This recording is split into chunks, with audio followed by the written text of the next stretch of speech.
You know, I don't know if people fully understand what my purpose here is with my art and my writing. There's also another purpose to it. I want to start a nonprofit, and it's not just about starting a nonprofit. This world, from everything that I've seen, from everything that I've noticed, one thing that I've always had is very good memory. So I remember like 70-80% of everything that's ever happened to me. It's filed away in there. And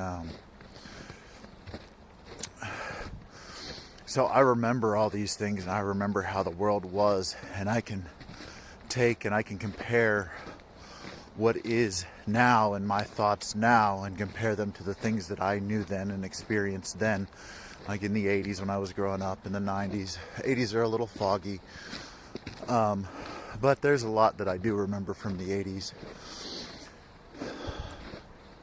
and I can go back and reevaluate the things that have happened from when I was in the single digits all the way on up until now. Try to make a better judgment call, things that I did wrong or maybe didn't do wrong, and my perception was skewed. But what I remember is that the world was a different place. I feel like, as a spiritual person, I feel like the world is broken, and my purpose here in part is to heal it. And so that's what I'm doing. I don't know exactly how all the time, but I'm always trying to find new ways to share my own healing process that I went through a lot of stuff the last two to 3 years. And as I heal and as I grow and as I let myself be who I should have been a long time ago, I learn how to help others heal. And I'm fearless, so I'm not really afraid to share with people the process of my healing, which is a huge benefit to people, because there's a lot of people that are afraid. They're afraid to let people in. And I'm not going to say that I'm not. I'm afraid to let people in too close. But my feelings, my emotions, most of them, there's only a handful of things that I don't really like to talk about, because it's normally because it's too expansive of a topic. There's too much that goes into it. So sorry for the sniffles. It's in the 20s tonight, so but I got to get outside and do something. I can't just sit at home. I'd just collapse.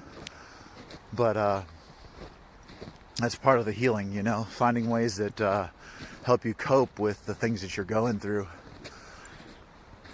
And moving around and doing things is how I cope with depression. And it also helps me think to get out in nature, and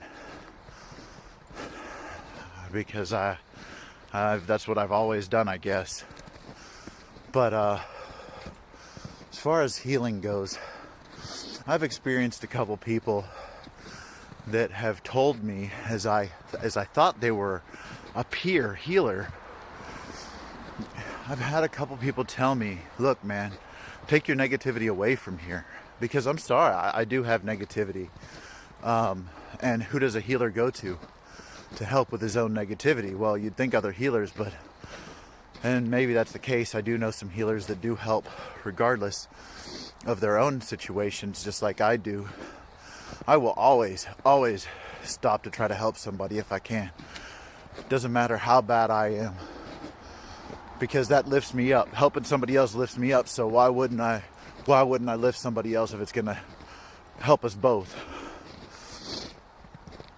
But I was outright told, take your negativity away from me. If you're just gonna whine, take your negativity away from me. I'm like, and you call yourself a healer? How can you call yourself a healer and tell people to leave you alone when they're hurting too, and especially when they're another healer? And to me, I was very offended and very hurt. And then I remembered that maybe it's because of their hurting that they're unable to deal with the negativity. And I can kind of get that. I can understand that. But it begs the question to me, if you're not able to help others through their negativity, should you really be calling yourself a healer? Because you should be using that negativity that you have experienced to help others through their negativity. I mean, that's my take on it. I mean, I've been on a spiritual journey for sure, like, I don't know, since I was like 5 years old. That's when I first remember dealing with spirits, was like 5 or 6 years old. So now I had an Apache medicine man tell me that I was medicine man. And I was like, well, I'm not Native American. He's like, it don't matter. So I just call myself a medicine man, I guess, because I don't know what else to call it. Maybe I should switch to just healer or whatever, but I don't know. To me, that sounds, I don't know, maybe spiritual healer. I'm just a spiritual I'm a spiritist, and I just try to help people every chance I get. It's not always easy, but I just wanted to share with you all that, you know, if you ever encounter somebody that's like, take your negativity away from me, most likely, like that especially if they're calling themselves a healer, stay away, because they're not a healer, at least not at this point in their life, because they're not able to use their suffering to heal others, which is what a healer does. You look at Lakota tradition. Lakotas have well, I'm not going to talk about that. That's not for me to talk about. But there's a lot of traditions where it is believed that shaman, medicine men, I hate that word shaman because it's so general, they do suffer either by the gods or by their own hand to understand the pain so that they can help people, or to sacrifice to give to people.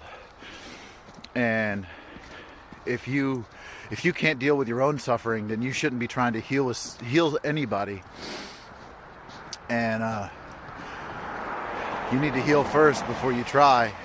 And even then, I think you should question whether you're a healer or not if you can't heal somebody that's being negative, because that's your first and foremost important area to deal, is with negativity. Unless if somebody's lashing out at you, that's one thing. But I wasn't lashing out at anybody. I was hurting, and I felt really alone, and the person turned me away. And yeah, I don't go there. If you're hurting, if you're feeling alone, you can always contact me, and I will get to you as soon as I can and try to help if I can. That's about all I have to say for right now. Thanks for looking. I love everybody. You have a blessed day. Take care of yourselves. If you need me, holler.